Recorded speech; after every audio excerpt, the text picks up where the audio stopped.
Привіт! В минулому відео я зробив тюнінг фар, а саме встановив денні ходові вогні всередину, ангельські оченята та підсвітку лінзи.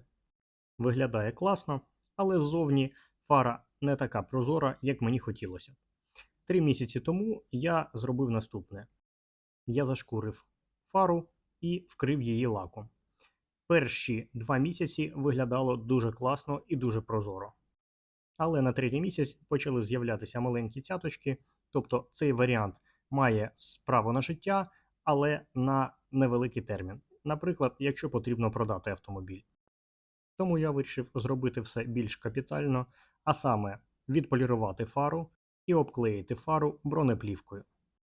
Я взяв 400, 600, 800 і 1000 наждачку для того, щоб зняти лак та заматувати фару. Перед поліруванням дуже важливо зняти весь лак, яким була вкрита вся фара. До речі, на суху наждачка дуже сильно забивається, тому краще це робити з водою. Ось таким чином виглядає фара після 1000-ї наждачки. Тепер переходимо до полірування.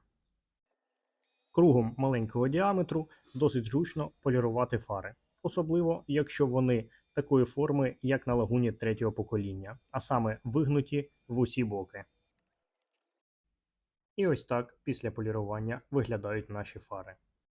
Це саме той вигляд, який я хотів, щоб мали мої фари. Залишається забронювати все це у плівку. Ну і можна все це порівняти з фарою, яку я ще не полірував. Виглядає наче непогано, але якщо поруч є відполірована фара, то це зовсім інша справа. Вона більш мутна і не видно, що всередині. І ще раз відполірована. Чиста і прозора. Професіонали для обклейки плівкою використовують ракель. Але якщо ви розумієте, що вам потрібно зробити лише ваші фари, можете взяти шпателі. Ось ці 3 я взяв за 25 гривень. Ну а далі я почав клеїти плівку. На відео, які я подивився, все виглядало досить легко і зрозуміло. І мені здалося, що я зможу це зробити з легкістю. Але це не зовсім так. Є дуже багато нюансів, які я зрозумів, поки наклеював цю плівку.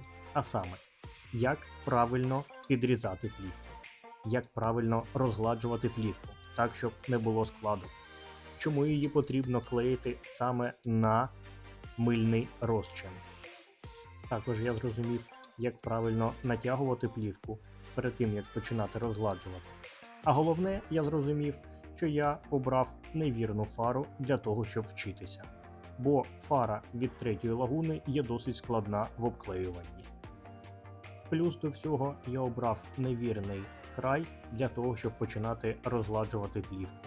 І в мене не вийшло повністю розгладити всі складки.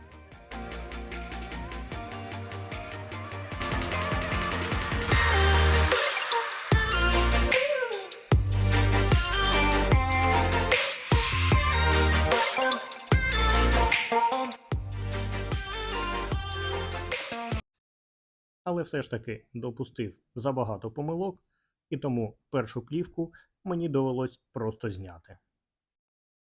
Вже маючи певний досвід, я взяв другу частину плівки, а разом з нею взяв піцу, взяв помічника і взяв термофен. І робота пішла набагато швидше. Розгладжувати фари я почав вже з верхньої задньої частини фари. Це дозволило мені повністю розгладити всю плівку. Єдине, що я трохи переборщив з підігрівом термофену. Ну і ось маємо результат. Фара повністю заброньована у плівку. Прозора, чиста і гарна. Це те, що мені було потрібно. Залишилось зачекати 3 дні і можна мити автомобіль. Ну а ти можеш зробити все те саме, маючи трохи часу і бажання. Дякую за перегляд.